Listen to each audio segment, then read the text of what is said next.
అందరికీ నమస్కారం. ఈనాడు మన అఖండ తాండవం ఈ విజయోత్సవ పండుగకు విచ్చేసిన పాత్రికేయ సోదరులకు అందరికీ, ప్రింట్ అండ్ ఎలక్ట్రానిక్ మీడియా వారికి, అలాగే ఈ యొక్క కార్యక్రమాన్ని టీవీల ద్వారా మాధ్యమం ద్వారా వీక్షిస్తున్న తెలుగు ప్రేక్షకులందరికీ, ప్రేక్షక దేవుళ్ళందరికీ నా హృదయపూర్వక కళాభివందనాలు తెలియజేసుకుంటున్నాను. నయాభిగ్రహణ శక్తి ప్రత్యవాయుతోన విద్యతే స్వల్పమపస్య ధర్మస్య త్రాయతే మహతో భయాత్ అంటారు. అంటే కొందరు పుడతారు, ఎవరిని పడితే వాడిని మనం మహానుభావులు అంటాం. అందరూ మహానుభావులు కాలేరు. అంటే ఆ శివుడు ఆజ్ఞ లేనిదే చెవ కూడా కుట్టదు. అంటే ఉపకరణాలు ఆ భగవంతుడు ఎంచుకుంటాడు కొంతమందిని ఈ పని కోసమని. అలా ఇవాళ మన భగవద్గీత ప్రచారకర్తలు గంగాధర శాస్త్రి గారు ఇంతకుముందు చెప్పారు, ఎన్నో శ్లోకాలు చెప్పారు. వాటిలన్నిటికీ అర్థం ఇదే.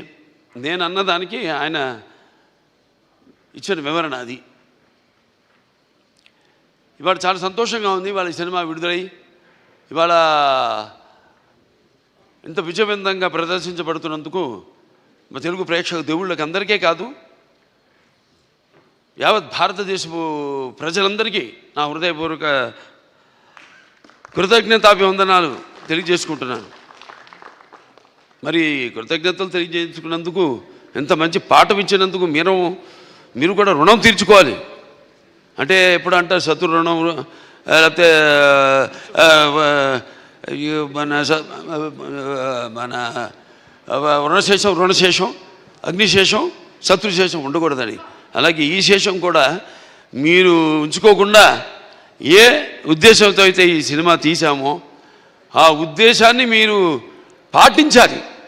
ఏదో మనం వింటాం, గుడికి వెళ్తాం, ఏదో దండం పెట్టుకుంటాం దేవుడికి. ఎందుకు? ఇప్పుడు ఆయన అన్నారు గంగాధర శాస్త్రి గారు ఇంతకుముందు, అది గుడికి వెళ్ళి చేస్తే అది భక్తి అవుతుంది. అదే మనం మొత్తం లోకాన్ని అవగాహన చేసుకుంటే అది జ్ఞానం అవుతుందని. అంటే మనిషి పుట్టుకకు ఏదో ఒక కారణం ఉంటుంది, అందరూ కాదు. సరే, ఇవాళ ముందుగా ఆ తండ్రి గారిని తలుచుకోవడం నా విద్యుత్ ధర్మ ఆగ్రత సంపర్తం వాగ్రత ప్రతిపతే జగత పితరం వందే పార్వతీ పరమేశ్వరం.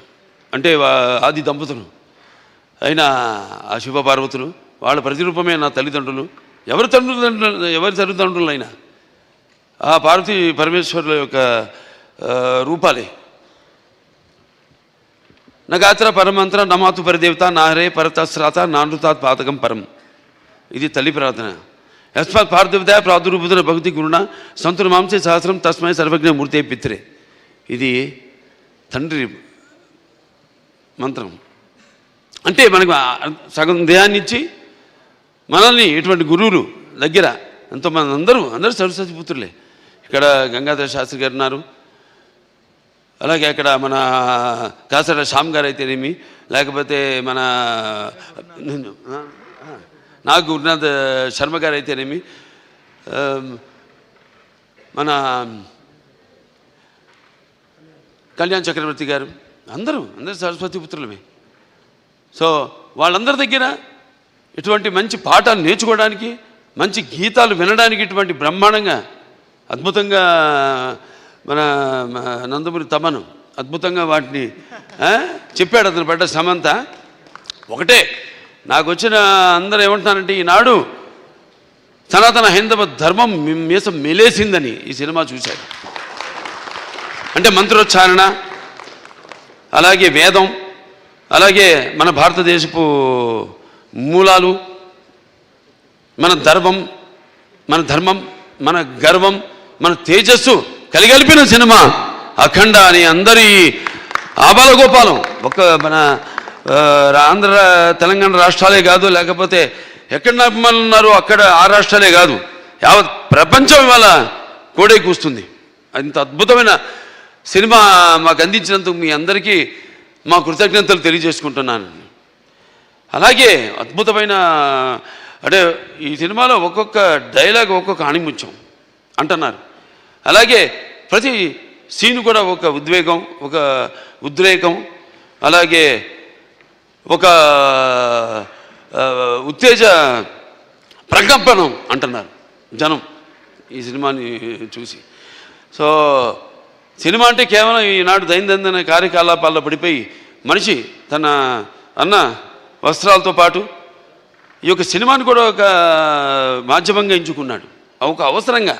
అంటే ఎవ్రీడే ఏమంటాం మనం, కన్జ్యూమబుల్ కమోడిటీగా, నిత్యవసర వస్తువుగా.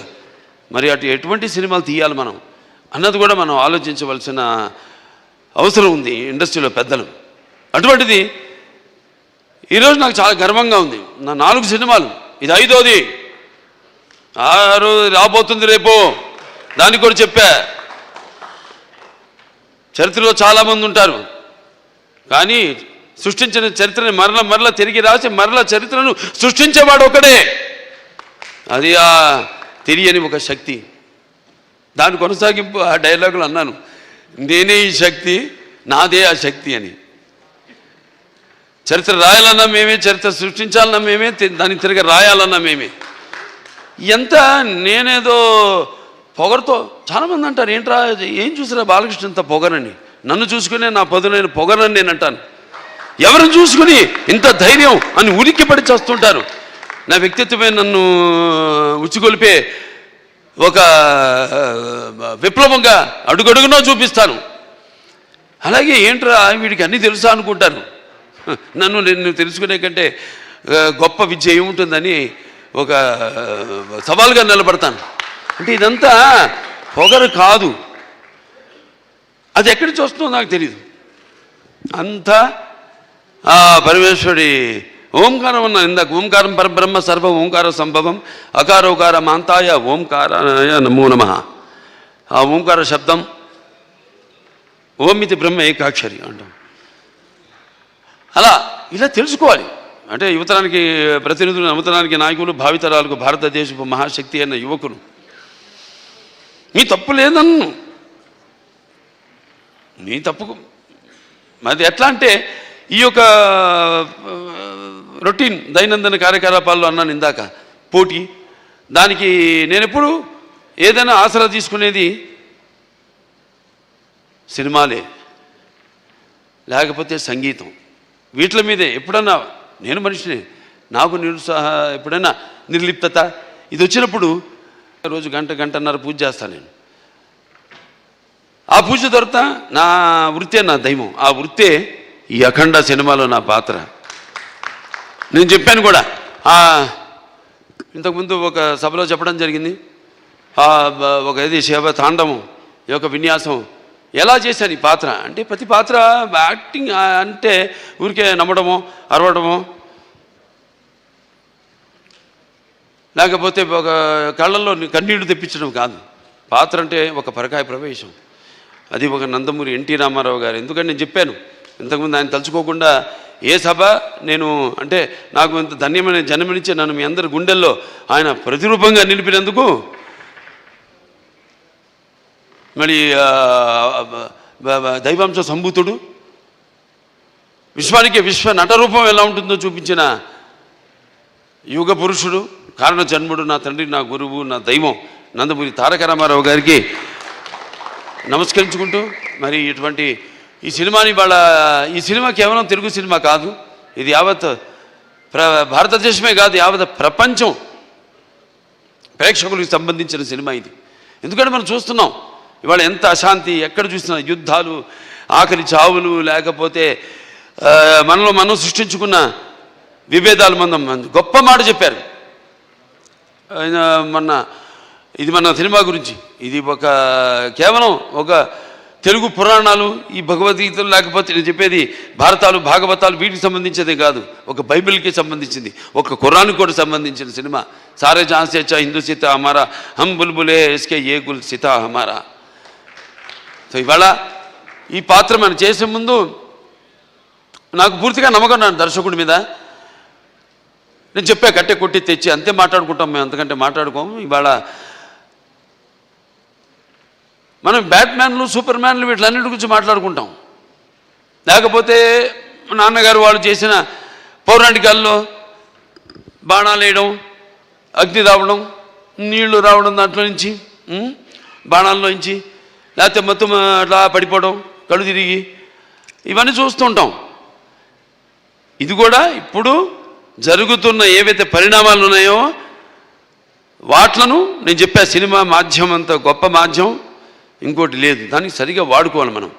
దాన్ని మనం ఇప్పుడు ఇవాళ మన వేదాల నుంచే దాన్ని బట్ట విశ్వనాథ శాస్త్రి గారు నానాడు జర్మన్స్ హిట్లర్ టైంలో ఆయన్ని కిడ్నాప్ చేసి తీసుకెళ్ళిపోయి మన వేదాల్ని తర్జుమా చేసి అధర్వణ వేదంలోని ఈ కంప్యూటర్స్ ఏవైతే ఉన్నాయో, లేకపోతే మిగతా ఈ అణు బాంబులు ఇవన్నీ కూడా కనిపెట్టింది ఆ వేదాల నుంచే. అలాగే శుశ్రూషుడు అని మన భారతీయుడు ఒక డాక్టర్, వైద్యుడు, ఆ రోజుల్లో ఋషి ఆయన. ఎటువంటి మత్తు ఇంజక్షన్ ఏవి ఎనస్థీషియా లేకుండా ఆపరేషన్లు చేసిన మహానుభావుడు ఆయన. ఇవాళ ఆస్ట్రేలియాలో ఉంది, మెల్బోర్న్లో ఆయన బస్ట్ స్టాచ్యూ ఉంది అక్కడ, మెల్బోర్న్ యూనివర్సిటీ ఆఫ్ సర్జరీలో. ఇలా మనం చెప్పుకోవాలి.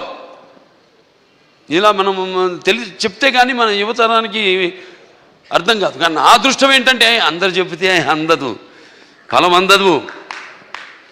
నా సినిమాలు వాటికి 5వ సినిమా అని చెప్పాను. నా మొదటి సినిమా అఖండ, అది కూడా ఒక పరీక్షే. కోవిడ్ టైంలో విడుదలైంది సినిమా. అసలు రారు జనం థియేటర్లో కొన్న టైంలో ధైర్యం చేసాం, భగవంతుడి మీద భారం వేసి సినిమా రిలీజ్ చేసాం. అఖండ విజయం సాధించింది అఖండ. ఆ తర్వాత మిగతా సినిమాలన్నీ అందరికీ నిర్మాతలకి ధైర్యం వచ్చి వాళ్ళ సినిమాలని విడుదల చేయడం జరిగింది. ఆ తర్వాత నేను చేసిన వీరసింహారెడ్డి అయితేనేమి, లేకపోతే దాని తర్వాత నేను చేసిన నేలకొండ భగవత్ కేసరి అయితేనేమి, డాకు మహారాజ్ అయితేనేమి, ఇప్పుడు ఈ అఖండ, తాండవం, ఇన్ని 5 విజయాలంటే నా విజయాలు అనుకోను. నేను ఏదైతే మేమందరం అనుకుంటున్నాము ఇది నా ఒక్కడి వల్ల కాదు. నేనేదో ఒక చిన్న పాయింట్ చెప్పచ్చు, డైరెక్టర్ గారు చెప్పచ్చు, దాన్ని మనం సినిమాగా చూపించినప్పుడు అంటే కళ్ళు మూసుకున్నప్పుడు కనేది కళ, కళ్ళతో అభినయించేది కళ, నిద్రపోతున్నప్పుడు కనేది కళ, నిద్రపోతున్న సమాజాన్ని మేల్కొల్పేది కళ. ఈ 4-5 సినిమాల్లో అందరికీ సందేశం ఇవ్వడం జరిగింది. 5 సినిమాల్లో రకరకాల సందేశాలు, అది అంతర్జాతీయం కావచ్చు, లేకపోతే మనుషుల్లో సత్సంబంధం లేకపోవడం కావచ్చు, ఇటువంటి అనేక. లేకపోతే ఇప్పుడు అఖండ 1లో ఉంది, అటు పిల్లల జోలికి, లేకపోతే ధర్మం జోలికి, లేకపోతే ప్రకృతి జోలికి వస్తే ఏమవుతుందో చూపించాం. ఇప్పుడు అఖండ 2లో మరి అప్పుడంటే దేవుడు మనిషిలో పూనాడు, ఇప్పుడు మనిషే దేవుడైతే ఏమవుతుంది? ఇందాక అన్నారు సంభవామి యుగే యుగే అన్నదే ఈరోజు సినిమాలో చూపించాం. దీన్ని ప్రేక్షకులు ఇంత ఆదరించి, ఇంత కేవలం ఇండివిజువల్గా ఒక్కొక్కరు వ్యక్తిగతంగా వెళ్ళి సినిమాలు చూడటం కాదు. ఇవాళ మా అందరూ కలిసి కుటుంబ సమేతంగా, సకుటుంబ సపరివార సమేతంగా అందరూ ఈ సినిమా చూసి, అలాగే పిల్లలు కూడా తీసుకెళ్ళి ఈ సినిమా చూపించి వాళ్ళకి కొంచెం మనం ఏంటి, మన మూలాలేంటి, మెయిన్గా మన సనాతన హైందవ ధర్మం ఏం చెప్తుంది అంటే, మన సనాతన ధర్మం యొక్క, సనాతన హైందవ ధర్మం యొక్క శక్తి, దాని యొక్క గర్వం, దాని యొక్క పరాక్రమం ఏంటో చూపించిన సినిమా అఖండ తాండవం. అలాగే మన హైందవ సనాతన ధర్మానికి మూలాలైన ఏదైతే మనం సత్యం దారిలో నడవాలి, ధర్మం దారిలో నడవాలి, అన్యాయం జరిగితే మనం తల దించకూడదు, తిరిగి పోరాడాలి అన్నది చూపించిన సినిమా అఖండ తాండవం. సో ఈ సినిమాని అద్భుతం, ఇంతమంది కష్టపడితేనే ఆ సినిమా అయింది. ఇవాళ అంటే ఒక్కొక్కళ్ళు, ఇప్పుడు తమన్ గారు చెప్పారు, ఆయన పడ్డ కష్టం, నిద్ర లేని ఎన్ని రాత్రులు గడిపారు నాకు తెలుసు.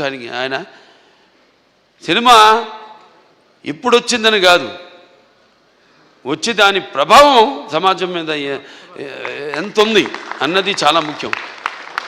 ఎస్, ఎంటర్టైన్మెంట్ ఉండాలి, అన్నీ ఉండాలి. సమ్మపాళ్ళల్లో బాలకృష్ణ సినిమాలు అన్నీ ఉండాలి, సమ్మపాళ్ళల్లో అన్ని రుచులు ఉండాలి. పంచపక్ష పరవాన్నం వడ్డించిన విస్తరలా ఉండాలి, కాదన్ను. కానీ ఏది ఎంత ఉండాలి, ఎవరు ఏ పాత్రలకి న్యాయం చేస్తారు ఏమిటి అన్నది ఒక్కొక్కటి ఒక్కొక్క పరీక్ష మాకు. అలా ఏదైనా ఏం జరిగినా అంతా ఆ భగవంతుడి మీద భారం వేసి మన పని మనం చిత్తశుద్ధితో చేస్తే ఆ చిత్రం ఒక మంచి సందేశాన్ని ఇటువంటి పరిస్థితుల్లో ఇవ్వడం, దాన్ని ప్రేక్షకులను ఆదరించడం, ఇంత అఖండ విజయం చేయడం మా అందరికి ఎంతో ఒక అనిర్వచనీయమైన అనుభూతిగా ఉంది. మాకు గర్వం చెప్పం, ఇంకా చేస్తాం. ఇవాళ ఈ సభ ఎందుకు పెట్టుకున్నాం? ఓ సినిమా చేసాం, అయిపోయింది. ఆ సినిమా విడుదలయ్యే వరకు ఆ సినిమా ఎలా ఉంటుందా, ప్రేక్షకులు ఎలా ఆదరిస్తారా అని ఎదురు చూస్తూ ఉంటారు అందరూ. సో పిక్చర్ విజయవంతమైనప్పుడు అంటే ప్రేక్షకులు మనం వెన్ను తట్టి ఇలాంటి సినిమాలు ఇంకా మాకు ఇవ్వండి అని వాళ్ళు మనల్ని ఉత్సాహపరిచినట్టే. మాకు భయమే లేదు, తట్టక్కర్లా, చేసి చూపిస్తాం. దానికోసమే నేను చెప్పా, న్యాపికరణ శక్తి ప్రత్యవాయన విద్యతే స్వల్పమపస్య ధర్మస్య త్రాయతే మైతో భయాత్ అని. మరి తిరిగి అక్కడికే వస్తున్నా. సరే, ఏదైనా ఈ సినిమా కష్టపడిన వాళ్ళందరూ కూడా నా కృతజ్ఞతలు చేసుకుంటూ నా అభినందనలు, వాళ్ళకి నా అభినందనలు, అలాగే ప్రేక్షక దేవుళ్ళందరూ కూడా ఈ సినిమాని ఎంత అఖండ విజయం చేసిన ప్రేక్షక దేవుళ్ళందరూ కూడా నా కృతజ్ఞతలు తెలియజేసుకుంటూ, ముఖ్యంగా దిల్ రాజు గారు దిల్ రాజు గారికి, మన మ్యాంగో రామ్ గారికి, అలాగే మన రిలయన్స్ శ్రీధర్ గారికి, డాక్టర్ సురేంద్ర గారికి, కొబ్బరినేని గారికి, అందరికీ వాళ్ళు పడ్డ శ్రమ ఈ సినిమా విడుదల కావడానికి అంటే దేవుడు పెట్టే పరీక్ష అది. దీనికి ఏమీ మేము, ఎందుకంటే మీరు ఇచ్చే అఖండ విజయం ఉంది, ఇది ఎంత ఆఫ్టర్ ఆల్ నథింగ్. నా తల్లి గారు విజయలక్ష్మి సుందరం గారు పాత్ర చెప్పక్కర్లా, ఎందుకంటే కొన్ని పాత్రలు నేను చెప్పకూడదు అక్కడే, ఎందుకంటే ఆ పాత్రలు నేను చెప్పేదానికంటే గొప్ప పాత్రలు సినిమాలో. ఆ శివుడే వచ్చి ఆ చితికి నిప్పంటిస్తే స్వామి అని పలకరించి అద్భుతమైన సన్నివేశం ఒక్కటి కాదు, ఆ సినిమాలో అన్ని అద్భుతమైన సన్నివేశాలు ఇందాక చెప్పాను నేను. సో మనస్ఫూర్తిగా అందరికీ, ఇక్కడ నా టీం వాళ్ళందరూ కూడా, రామలక్ష్మణ హాస్టల్కి అయితేనేమి, లేకపోతే మా కళ్యాణ్ చక్రవర్తి గారు, కాసాల శ్యామ్ గారు, అలాగే మన నాకు గురునాథ్ శర్మ గారు, అందరికీ, మా డాన్స్ మాస్టర్లు శేఖర్ గారికి అయితేనేమి, భాను మాస్టర్కి అయితేనేమి, అలాగే వాళ్ళ గాత్రం ఇచ్చిన సర్వేపల్లి సిస్టర్స్ అయితేనేమి, లేకపోతే సౌందర్య సిస్టర్స్ అయితేనేమి, కృష్ణ గారు అయితేనేమి, సౌందర్య గారు అయితేనేమి, గంగాధర్ గారి గురించి, కొందరి గురించి నేను అన్నాను. నేను చెప్పేటంత వాడిని కాదు, పాత్ర అయినా కానీ సినిమాలో ప్రత్యక్షంగా అయినా కానీ నేను అంత పెద్దోడిని కాదు. మా వాళ్ళ గురించి మాట్లాడాల్సిందంతా ప్రేక్షకుల గురించి అంతే. అదే ఈ సభకు ముఖ్యంగా ఇవాళ జరుపుకోవడానికి, ఈ పండుగ జరుపుకోవడానికి. సో ప్రేక్షకుల దేవుళ్ళందరికీ మరొకసారి నా ఈ ఇంత అఖండమైన విజయాన్ని మీకు మీరు దక్కించుకున్నందుకు, మీకు మీరు ఇచ్చుకున్నందుకు మీ అందరికీ నా అభినందన తెలియజేసుకుంటూ నేను సెలవు తీసుకుంటున్నాను.